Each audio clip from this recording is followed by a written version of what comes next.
अस्सलाम वालेकुम dear students. I hope आप सब लोग खैरियत से होंगे। इस लेक्चर के अंदर हम लोग डिस्कस करेंगे फर्स्ट ईयर की इंग्लिश के मॉडल पेपर को। सबसे पहले इसका सेक्शन नंबर ए है जो कि 20 मार्क्स का होता है, ठीक है। और इसके अंदर जो टाइम अलाउड होता है वो 25 मिनट्स होते हैं, ठीक है। इसको हम लोग स्टार्ट करते हैं। फिल इन द ब्लैंक्स आपके अंदर इधर में जो है वो मौजूद होती हैं और आपने इसमें से रेलिवेंट जो बबल है वो फिल करना होता है, ठीक है। सो मैं इस पूरे पेपर को बेसिकली सॉल्व करूँगी, ठीक है। और आप लोगों के साथ सारे आंसर्स वगैरह शेयर करूँगी ताकि आप लोगों को हेल्प हो जाए इसमें, और साथ ही साथ अगर आप लोगों ने ख़ुद से ये फिल किया तो आप उसके साथ मैच कर लें, ठीक है। सबसे पहला क्वेश्चन है, Gulrukh loves us like dash mother and gives us like dash able teacher. Use appropriate article from the given option to complete the sentence. तो इसका जो relevant option है वो है option D, ठीक है। Gulrukh loves us like the mother and guide us like an able teacher, ठीक है। Number second is teachers are always known for their passion for work, ठीक है।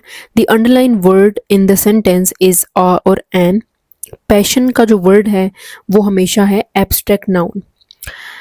Number 3 is he could manage it all by himself, which means which type of pronoun the word himself is. तो that is reflexive, ठीक है। Number 4 पर चलते हैं। There was enough space in the apartment, ठीक है। Identify the type of adjective for the underlined word enough. अब enough जो है वो कौन से adjective है? Adjective of quantity, ठीक है। Number A. Fifth one is why have you done all this? The underlined word is an. Number fifth जो है इसकी ऑप्शन है interrogative adverb, ठीक है। नंबर बी ऑप्शन है इसका। उसके बाद आता है जी number sixth, playing under such tough condition was not easy. The word playing here can grammatically be termed as. यहाँ पर जो playing का वर्ड यूज हो रहा है वो एक वर्बल नाउन की तरह यूज हो रहा है, ठीक है। उसके बाद है जी number seventh, I could not make out how to tackle that matter, ठीक है। The given sentence is a seventh one की जो ऑप्शन है वो क्या है? कॉम्प्लेक्स सेंटेंस, ठीक है। इसके बाद है number eighth, she hopes that she will travel around the world some day. The sentence illustrates this use of. यहाँ पर जो सेंटेंस है वो किस तरह से यूज हो रहा है? नाउन क्लॉज की तरह से। Number ninth is we stayed in a house near to the canal.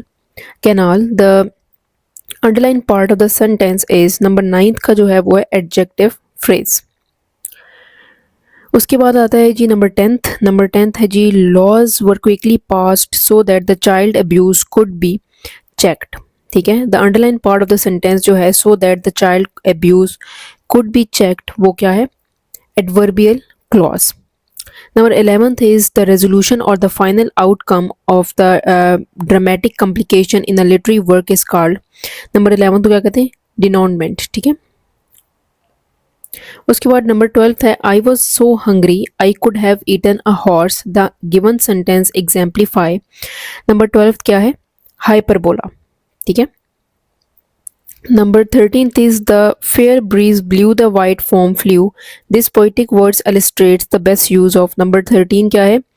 Alliteration. A repetition of the same word or phrase at the beginning of the line throughout the word is called. Number 4 को anaphora कहते हैं, ठीक है जी। D option. Number 15th is the waves winked in the sunlight illustrates the use of. Number 15th क्या है? personification. The waves winked मतलब ये इंसानों की जो एक एट्रीब्यूट है ना, विंक करना। Read the given sentence and identify the correct adjective phrase from the given options. The cabin beside the lake was already occupied when we arrived, ठीक है। तो नंबर 16 की क्या ऑप्शन है? The cabin beside. Number B. Pick the correct synonym for the word retrospection, ठीक है। retrospection का जो सही वर्ड है नंबर 17 का वो है contemplation. The word opposite in meaning to the word tardiness, ठीक है। 18 का क्या है जी?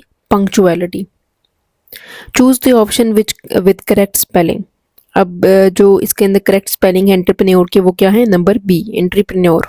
Identify the example of complex sentence, इसके अंदर I think about what I am doing later in the day and I daydream, ठीक है, that is complex sentence, ठीक है। तो ए ऑप्शन इसकी करेक्ट है, ठीक है।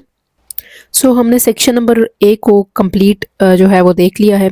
अब हम सेक्शन नंबर बी की तरफ जाते हैं जो कि 40 मार्क्स का होता है, ठीक है। इसके अंदर आपको एक पैसेज दिया गया होता है, वो आपने रीड करना होता है और उसके बाद आपने नीचे दिए गए तमाम तर सवालात के जवाबात देने होते हैं, ठीक है। और ये टोटल 8 मार्क्स का होता है, ठीक है। और इसके अंदर आपके पास चॉइस भी होती है, ठीक है। सेकंड और थर्ड और फिफ्थ जो है पार्ट में आपके पास चॉइस होती है।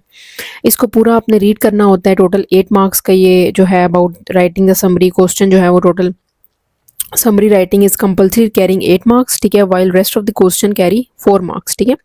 तो 8 मार्क्स की सिर्फ समरी राइटिंग और बाकी सबके 4 नंबर हैं, ठीक है। तो इसको आपने रीड करना है। उसके बाद आ जाता है रीड दी पोएटिक वर्ड्स, जो है वो आपने रीड करनी होती है और नीचे आंसर देने होते हैं। इसमें आपके पास चॉइस होती है। इसके बाद आपने एक किसी भी एक जो है वो क्वेश्चन के ऊपर आपने आंसर करना होता है। सेक्शन सी के ऊपर आपने एप्लीकेशन लिखनी है, 8 मार्क्स की है। एट द सेम टाइम किसी भी 6 इडियोमेटिक को आपने एक्सप्रेशंस को यूज़ करना है सेंटेंस के अंदर। तो करेक्ट मीनिंग्स इनके बताने हैं। Choose the correct meaning of any 6 of the following idioms use in the sentences, ठीक है, जो कि सेंटेंसेस के अंदर यूज़ किए गए हैं। इसका आपने करेक्ट मीनिंग बताना है। फिर आपने नरेशन वगैरह करनी है, पंक्चुएशन करनी है और उसके बाद आपने रिपोर्ट राइटिंग करनी होती है यहाँ पर, ठीक है। और at the same time at the end आपने 100 से 120 वर्ड्स का एक पैराग्राफ लिखना होता है, ठीक है। तो ये इस तरह से सारा पूरा पेपर है। अब जिस तरह से मैंने इसको सॉल्व किया है मैं वो आपको दिखा देती हूँ। सो इस तरह से मैंने इसको सॉल्व किया है। जो पैसेज था वो बेसिकली आर्टिफिशियल इंटेलिजेंस और इसकी डेवलपमेंट के ऊपर था, ठीक है। तो मैंने इसको सारा रीड करके इसकी जो है वो टाइटल दिया है और उसकी समरी लिखी है। सबसे पहले इसका टाइटल आपने देख लिया है कि artificial intelligence and its development. Summary is artificial intelligence is the intelligence shown by the machine to perform tasks that usually requires human intelligence. AI system can learn, solve problem, understand speech, can make decision. The field of AI began in 1956 and has experienced period of success and failure, including the AI winter. When research slowed down due to disappointment and lack of funding, AI research is divided into many subfields such as machine learning, robotics, and neural network. AI is widely used in speech recognition, autonomous. The field combine knowledge from computer sciences, mathematics, psychology, linguistics, and philosophy. तो इस तरह से आपने इसकी summary लिखनी है because ये सारा जो पैराग्राफ है, पैसेज दिया गया है, वो सारा AI के रिलेटेड है। ये 8 मार्क्स की समरी मैंने लिखी है। उसके बाद मैंने हर क्वेश्चंस को सॉल्व किया है, जिस तरह से what are some of the factors which create standstill situation in AI winter. तो AI winter was caused by disappointment in AI research. तो ये तब बना था जब डिसअपॉइंटमेंट हुई थी बहुत सारे रिसर्चर्स को आम जो वेबसाइट्स हैं उनके ऊपर से। Failure to meet expectation, reduction in funding, lack of communication among different AI subfield also create difficulty and slowed progress, ठीक है। Why do we exclude the optical character recognition from the domain of AI? So optical character recognition is excluded from AI because it has become a routine and common technology. It no longer require advanced intelligence or learning abilities, so it is not considered part of AI, ठीक है। तो ये वजह उन्होंने पूछी थी कि क्यों उसको एक्सक्लूड कर दिया गया। तो उसकी ये वजह थी कि उसके अंदर एडवांस इंटेलिजेंस नहीं थी, ठीक है, उसके अंदर इतनी एबिलिटी नहीं थी कि वो लर्न कर सके चीज़ों को।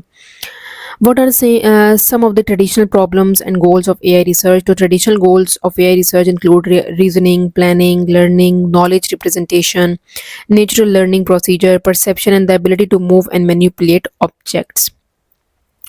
What do you know about different tools used in AI and illustrated in the passage? तो different tools जो यहाँ पर बताए गए हैं वो artificial neural network है, search algorithm है, statistical method है, mathematical optimization techniques हैं, ठीक है, जो यहाँ पर बताई गई हैं।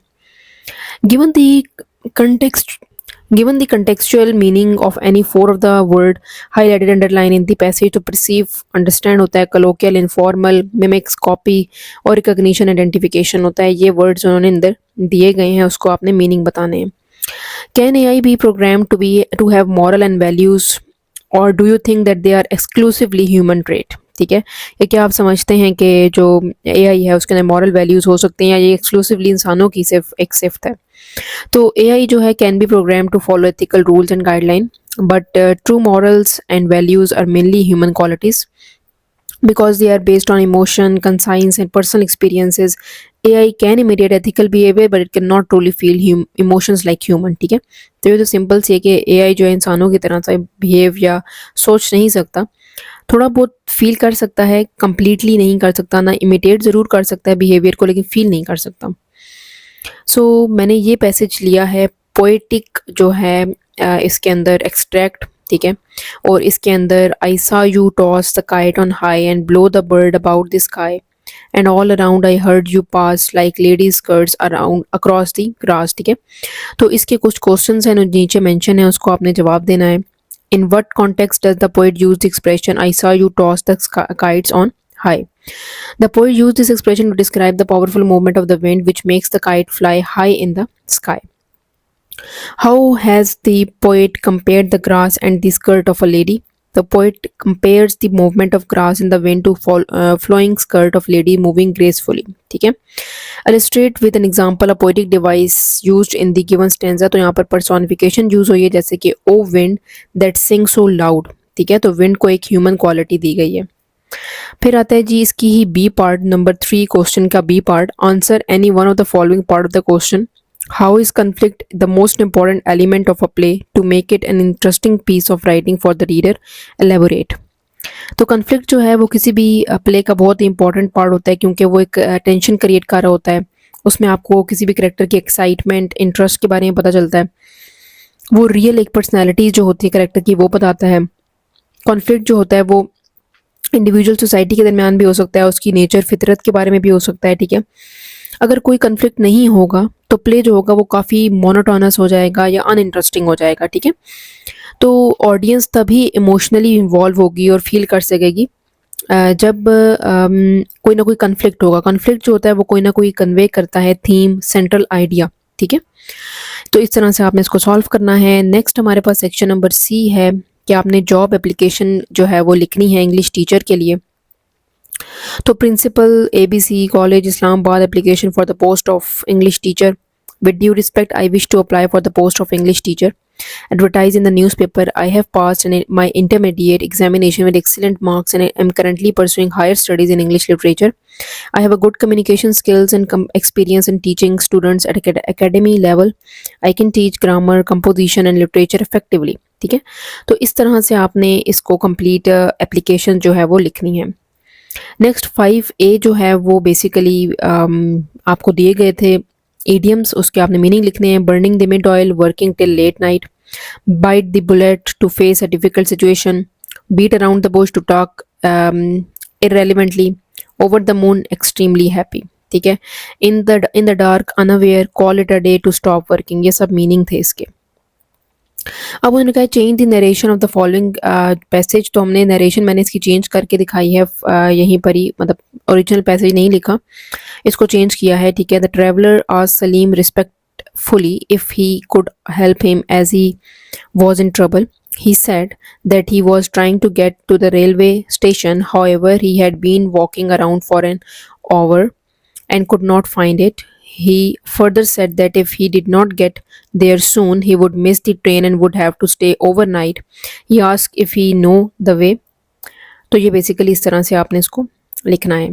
फिर पंक्चुएशन आ जाती है इस पैराग्राफ की। Modern idea of government date back to the 1960 when for the first time people began to question a king's right to rule once thought to be God given। ठीक है, फिर आता है जी आपने एक रिपोर्ट लिखनी है। ठीक है, जो कि डिसिप्लिनरी इशू जो कॉलेज में आ रहा है उसके ऊपर।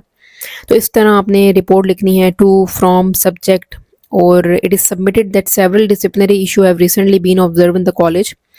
These include late arrival of students, improper uniform, use of mobile phones during classes, noise in the corridor, and disrespectful behavior.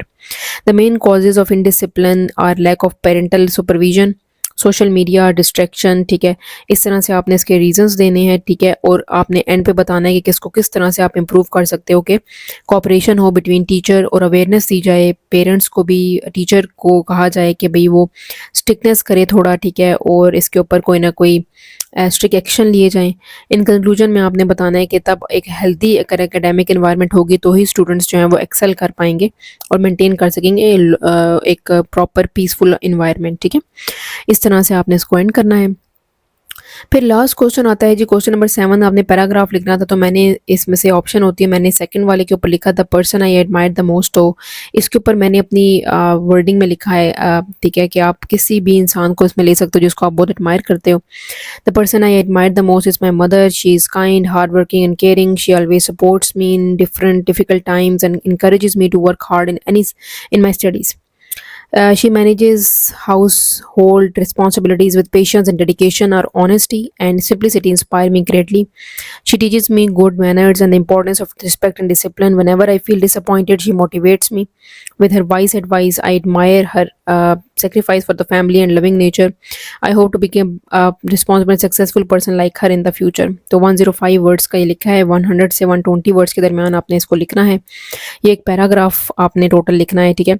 तो इस तरह से आपने इंग्लिश जो है वो उसका पेपर सॉल्व करना है, ठीक है। ये मैंने फुल पेपर सॉल्व कर दिया है। अगर आपको इसमें फिर भी कोई क्वेरी, कोई भी प्रॉब्लम फील हो रही है तो आप मुझसे कमेंट सेक्शन के अंदर पूछ सकते हैं। That's all from my side. If you have any queries, you can ask me in the comment section. Please like, subscribe and share my channel. Wish you a very good luck for your paper and thank you so much for watching.